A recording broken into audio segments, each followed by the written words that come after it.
उत्पत्ति 35:1-29। उत्पत्ति 35:1। तब परमेश्वर ने याकूब से कहा, यहाँ से कूच करके बेतल को जा और वहीं रह, और वहाँ ईश्वर के लिए वेदी बना, जिसने तुझे उस समय दर्शन दिया जब तू अपने भाई एसाव के डर से भागा जाता था। उत्पत्ति 35:2।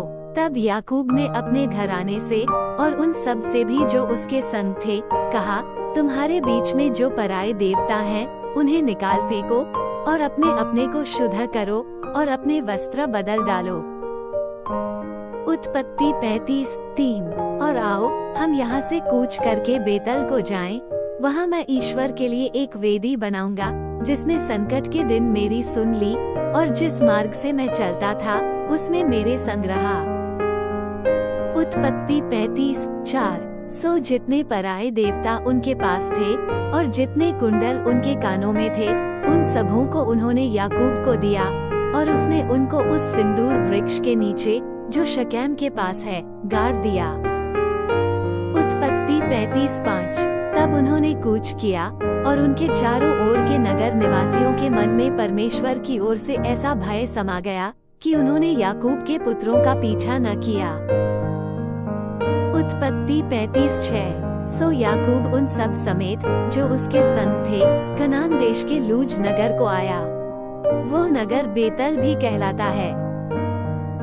उत्पत्ति 35:7।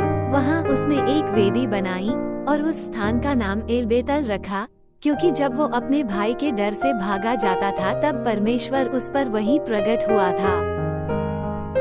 उत्पत्ति 35:8। और रिबका की दूध पिलाने वाली धाय दबोरा मर गई, और बेतल के नीचे सिंदूर वृक्ष के तले उसको मिट्टी दी गई, और उस सिंदूर वृक्ष का नाम अल्लोन बकूत रखा गया। उत्पत्ति 35:9। फिर याकूब के पद्दनराम से आने के पश्चात परमेश्वर ने दूसरी बार उसको दर्शन देकर आशीष दी। उत्पत्ति 35:10। और परमेश्वर ने उससे कहा, अब तक तो तेरा नाम याकूब रहा है, पर आगे को तेरा नाम याकूब न रहेगा, तू इस्राएल कहलाएगा। उत्पत्ति 35:11। फिर परमेश्वर ने उससे कहा, मैं सर्वशक्तिमान ईश्वर हूँ, तू फूले फले और बढ़े, और तुझ से एक जाति वरन जातियों की एक मंडली भी उत्पन्न होगी, और तेरे वंश में राजा उत्पन्न होंगे।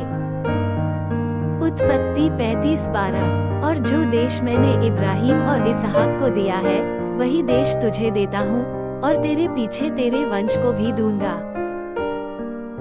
उत्पत्ति 35:13। तब परमेश्वर उस स्थान में जहाँ उसने याकूब से बातें की, उनके पास से ऊपर चढ़ गया।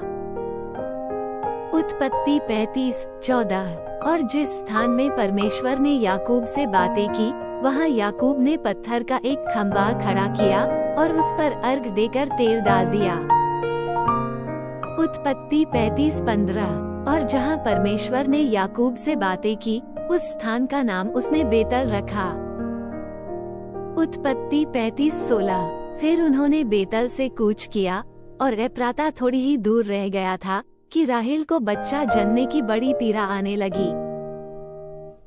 उत्पत्ति 35:17। जब उसको बड़ी बड़ी पीड़ा उठती थी, तब धाय ने उससे कहा, मत डर, अब की भी तेरे बेटा ही होगा। उत्पत्ति 35:18। तब ऐसा हुआ कि वह मर गई, और प्राण निकलते निकलते उसने उस बेटे को नाम बेनोनी रखा, पर उसके पिता ने उसका नाम बिन्यामीन रखा। उत्पत्ति 35:19। यूं राहेल मर गई, और एप्राता अर्थात बेतलेहेम के मार्ग में उसको मिट्टी दी गई। उत्पत्ति 35:20। और याकूब ने उसकी कब्र पर एक खम्भा खड़ा किया, राहेल की कब्र का वही खम्भा आज तक बना है। उत्पत्ति 35:21। फिर इस्राएल ने कूच किया और अदेर नाम गुम्मट के आगे बढ़कर अपना तंबू खड़ा किया। उत्पत्ति 35:22। जब इस्राएल उस देश में बसा था, तब एक दिन ऐसा हुआ कि रूबेन ने जाकर अपने पिता की रखेली बिल्हा के साथ कुकर्म किया, और यह बात इस्राएल को मालूम हो गई। उत्पत्ति 35:23। याकूब के 12 पुत्र हुए, उनमें से लिया के पुत्र ये थे, अर्थात याकूब का जेठा रूबेन, फिर शिमोन, लेवी, यहूदा, इस्साकार और जबूलून। उत्पत्ति 35-24। और राहेल के पुत्र ये थे, अर्थात यूसुफ और बिन्यामीन। उत्पत्ति 35-25। और राहेल की लौंडी बिल्हा के पुत्र ये थे, अर्थात दान और नप्तली। उत्पत्ति 35-26। और लिया की लौंडी जिल्पा के पुत्र ये थे, अर्थात गाद और आशा। याकूब के यही पुत्र हुए जो उससे पद्दनराम में उत्पन्न हुए। उत्पत्ति 35-27। और याकूब ममरे में, जो करियतबा अर्थात हब्रोन है, जहाँ इब्राहिम और इसहाक परदेशी होकर रहे थे, अपने पिता इसहाक के पास आया। उत्पत्ति 35-28। इसहाक की अवस्था 180 बरस की हुई। उत्पत्ति 35-29। और इसहाक का प्राण छूट गया और वह मर गया, और वह बूढ़ा और पूरी आयु का होकर अपने लोगों में जा मिला, और उसके पुत्र एसाव और याकूब ने उसको मिट्टी दी।